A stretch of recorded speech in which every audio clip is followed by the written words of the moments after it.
జై శ్రీరామ్.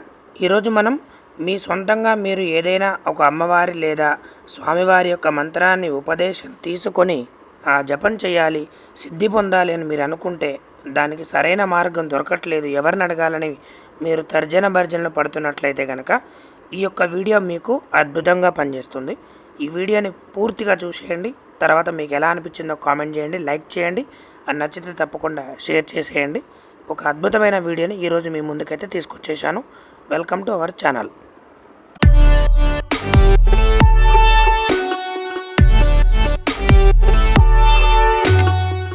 అందరికీ నమస్కారం.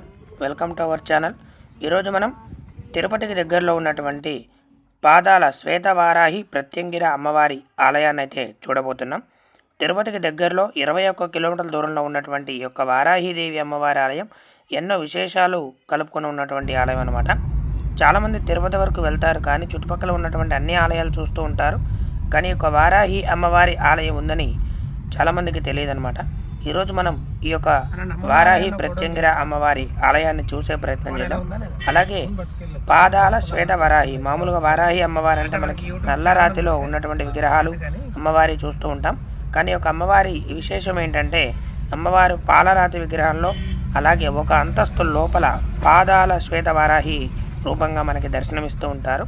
ఈ యొక్క ఆలయం వెళ్ళడానికి ముందుగా మనం తిరుపతి నుంచి పచ్చికపాలెం అనేటువంటి రూట్ ద్వారా వెళ్ళాలి.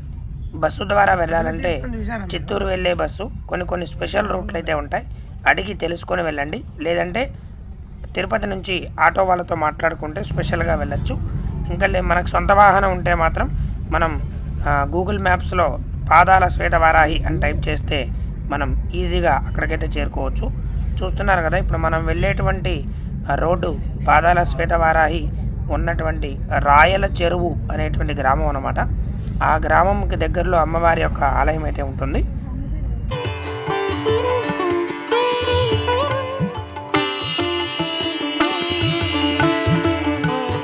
ఈ యొక్క ఆలయానికి వెళ్ళేటువంటి మార్గం అంతా కూడా పచ్చని చెట్లు మరియు పెద్ద పెద్ద కొండల ప్రాంతంగా అయితే ఉంటుందన్నమాట. తిరుపతి అంటేనే మనకి చాలా కొండల ప్రాంతం కాబట్టి. అలాగే ఇప్పుడు చూడండి, మనం చూస్తున్నది రాయల చెరువు అంటారు.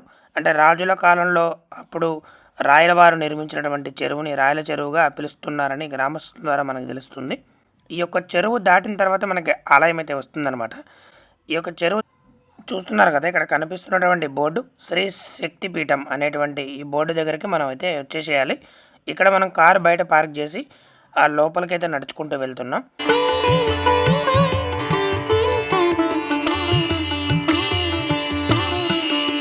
ఇప్పుడే మన ఆలయం దగ్గరికి వచ్చాము. ముందుగా మన ఆలయం దగ్గర అయితే ఫోటోలు వీడియోలు తీయకూడదని ముందే రాశారు లోపల పక్కన. ఇదంతా కనిపిస్తుంది ఆలయ ప్రాంగణం. లోపలికి వెళ్దాం మనం.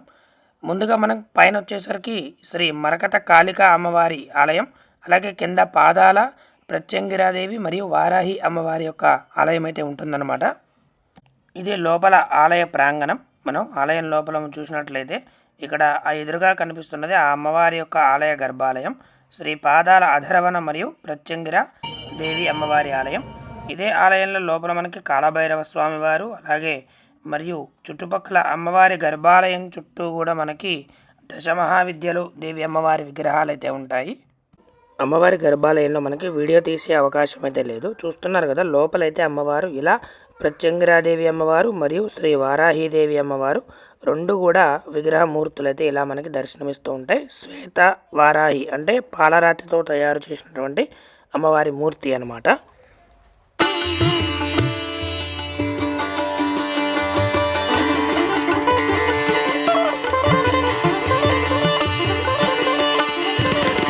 ప్రత్యంగిరాదేవి అమ్మవారి ఆలయ దర్శనం అయిన తర్వాత మనం అదే ఆలయంలో 1వ అంతస్తుకు పైకి వచ్చినట్లయితే శ్రీ దక్షిణ కాళికాదేవి మరకట అమ్మవారి యొక్క స్వరూపంలో అంటే మరకట విగ్రహంలో అయితే మనకి దర్శనమిస్తారు.